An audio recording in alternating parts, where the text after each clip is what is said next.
নমস্কার বন্ধুরা, আজ আপনাদের সঙ্গে একদম নতুন ধরনের ইউনিক একটি নাস্তা তৈরি করে দেখাবো।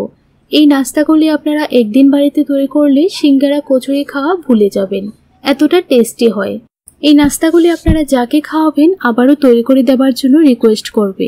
কিভাবে তৈরি করেছি পুরো ভিডিওটা শেষ পর্যন্ত অবশ্যই দেখুন, আশা করছি আপনাদের খুব ভালো লাগবে আর একদমই কম সময়ের মধ্যে তৈরি করে নিতে পারবেন। তাহলে চলুন বন্ধুরা, কিভাবে তৈরি করেছি দেখে নেওয়া যাক।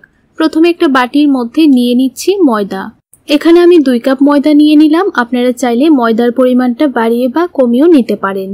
তারপর দিয়ে দিচ্ছি হাফ টি স্পুন কালো জিরে। কালো জিরে দিলে কিন্তু ফ্লেভারটা খুবই ভালো আসে। স্বাদ মতো নুন দিয়ে দিলাম, প্রায় হাফ টি স্পুন নুন দিয়ে দিলাম। আর দিয়ে দিচ্ছি 2 টেবিল স্পুন সাদা তেল। তেলটা একটু বেশি করে দিলে নাস্তাগুলি খুবই খাস্তা হয়। আপনারা চাইলে তেলের পরিবর্তে ঘিও মেল্ট করে দিতে পারেন। এখন হাত দিয়ে খুব ভালো করে ঘষে ঘষে মেখে নিতে হবে, যেন তেলটা খুব ভালো করে ময়দার সঙ্গে মিশে যায়। দেখুন, এইভাবে হাত দিয়ে খুব সুন্দরভাবে ঘষে ঘষে ময়দাটা মেখে নিচ্ছি। এইভাবে মাখতে মাখতে যখন দেখবেন ময়দাটা মুঠ করলে মুঠে চলে আসছে, এইভাবে তখনই মনে করবেন খুব সুন্দরভাবে ময়দাটা ময়ান দেওয়া হয়ে গেছে। দেখুন বন্ধুরা, কত সুন্দরভাবে মুঠ করলে মুঠে চলে আসছে। এখন অল্প অল্প কুসুম গরম জল দিয়ে একটা ডো তৈরি করে নেব। আপনারা চাইলে কিন্তু ঠান্ডা জল দিয়েও মাখতে পারেন, তবে ময়দাটা একটু কুসুম গরম জল দিয়ে মাখলে খুবই ভালো হয়। আর একেবারে খুব বেশি জল দেবেন না, একদম অল্প অল্প জল দিয়ে ডোটা তৈরি করবেন। ডোটা যেন খুব বেশি নরম না হয় সেদিকে লক্ষ্য রাখবেন। আরও 1 মিনিটের মতো ভালো করে ডোটা মথে নেব। তারপর ডোটাকে 10 মিনিটের জন্য রেস্টে রেখে দেব।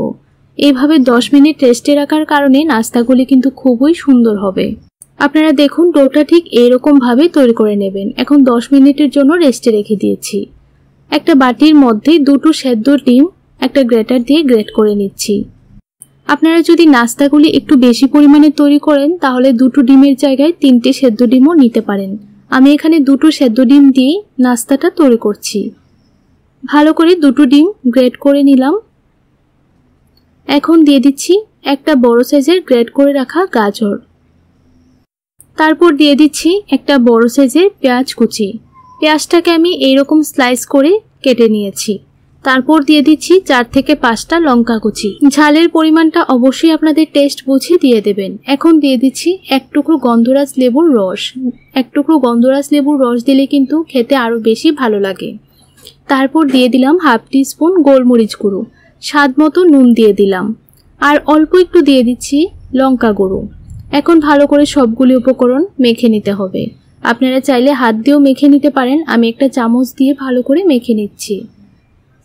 বন্ধুরা, এইভাবে একবার হলো বাড়িতে আপনারা নাস্তাটা তৈরি করে খেয়ে দেখবেন। বাচ্চা থেকে বড় সবাই খেতে কিন্তু খুবই পছন্দ করবে।